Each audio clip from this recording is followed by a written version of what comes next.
Ancient governance of the Indian subcontinent required managing a territory that stretched from the vertical barrier of the Himalayas down to the flood-prone Ganges basin, a logistical scale that challenged the limits of pre-modern administration.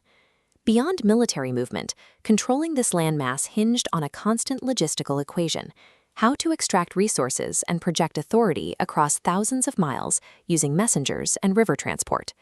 This map illustrates two distinct solutions to that problem.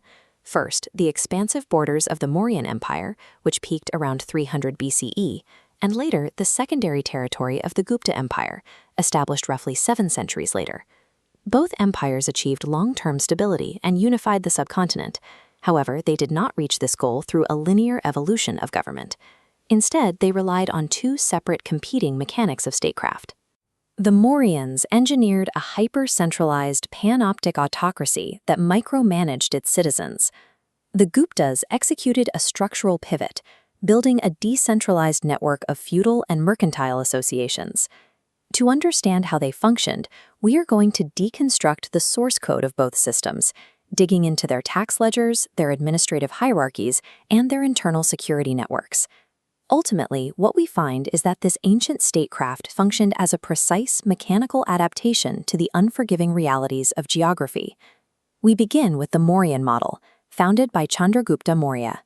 Its blueprint was the Saptanga theory, a concept from the Arthashastra that defined the state as a living organism made up of 7 essential organs. While the Swami, or king, sat at the center of this organism, its actual power was projected through a massive top-down administrative bureaucracy. This chart shows the density of Mauryan control. Power flowed from the king to a council called the Mantri Parishad, down to 18 top-tier officials known as tirthas, who oversaw 20 to 27 departmental superintendents called adhyakshas. Under this model, the government bypassed the middleman. Through the adhyakshas, the state operated direct monopolies over textiles, shipping, mining, and agriculture. The Sita Adhyaksha directly managed state farms, while the Pautavadhyaksha standardized weights to ensure exact tax extraction. Controlling the economy required total oversight of the state mint. This silver punch-marked coin, managed by the Lakshanadhyaksha, shows the precisely stamped symbolic patterns used to regulate the state's currency supply. This raises a mechanical question. How does an ancient empire enforce compliance across such a rigid network without modern technology?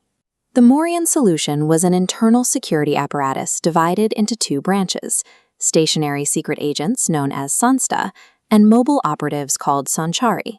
These agents permeated all social classes, from ascetic monks to householders, acting as a highly sensitive, state-controlled nervous system. The Mauryan model succeeded by treating the empire as a single, state-owned corporation, where economic output and internal security were indistinguishable. To verify this model, we can examine the accounts of Megasthenes, a Greek ambassador stationed in the Mauryan capital of Pataliputra. In his text, the Indica, Megasthenes recorded a massive military force of 400,000 men and described a society strictly divided into 7 occupational classes. However, his account contains a significant error. Megasthenes recorded that there was absolutely no slavery in India. This directly contradicts the internal evidence. Kautilya's Arthashastra contains rigid, highly detailed laws governing the purchase, labor, and manumission of the dasa, or slaves.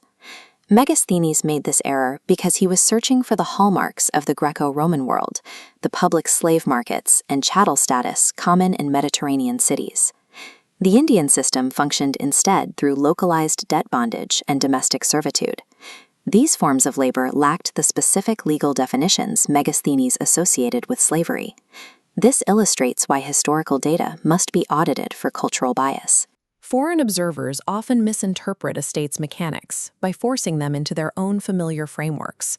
By 320 CE, the Gupta Empire emerged. This was the era that produced the calculation of pi to 4 decimal places and the discovery of the Earth's rotation, financed by gold revenues from transcontinental trade. Structurally, the Gupta state executed a massive pivot. Instead of maintaining a central bureaucracy, the Guptas deliberately dismantled it. They mapped a decentralized administrative hierarchy. Imperial power flowed to provincial divisions called bhuptis, down to district-level vishayas, and finally to highly autonomous village councils. This localized structure allowed the state to integrate private mercantile guilds directly into the administrative apparatus. Municipal boards were no longer run solely by the crown. They were co-managed by local leaders like the Nagarseth, or chief banker, and the Sarthavaha, the caravan leader.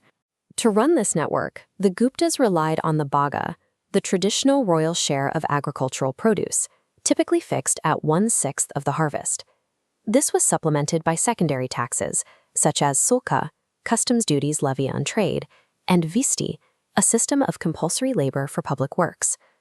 But the catalyst that drove this network toward true feudalism was a specific fiscal policy, the expansion of the agraharas. Agraharas were permanent tax-free land grants, primarily given to Brahmin priests and Buddhist monasteries. These grants functioned as legal transfers of sovereignty. They moved revenue collection and judicial rights out of the king's hands and into the control of the local grantees.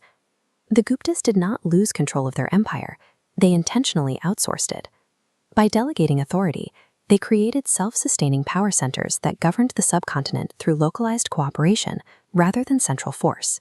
We can confirm the impact of this model through the accounts of Faxian, a Chinese monk who traveled through India during the Gupta period. Faxian recorded a population free from invasive state registration and subject only to mild, decentralized punishments. Yet, Faxian also exposed an economic paradox. At the imperial level, transcontinental trade brought in gold dinars, such as this coin depicting Emperor Samudragupta playing the veena. But Faxian observed that despite this imperial gold, local daily commerce relied almost entirely on seashells. The widespread use of cowrie shells at the ground level indicates that the Gupta economy had become localized and partially demonetized. This ties back to the agraharas.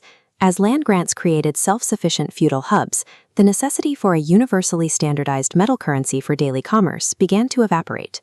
The shift from the regulated Mauryan bureaucracy to the decentralized Gupta feudal network follows the economic reality of the people on the ground. It demonstrates that statecraft is not a universal template. It is a pragmatic, mechanical adaptation to the logistical and social realities of its era. We can confirm the impact of this model through the accounts of Faxian, a Chinese monk who traveled through India during the Gupta period. Faxian recorded a population free from invasive state registration and subject only to mild, decentralized punishments. Yet Faxian also exposed an economic paradox.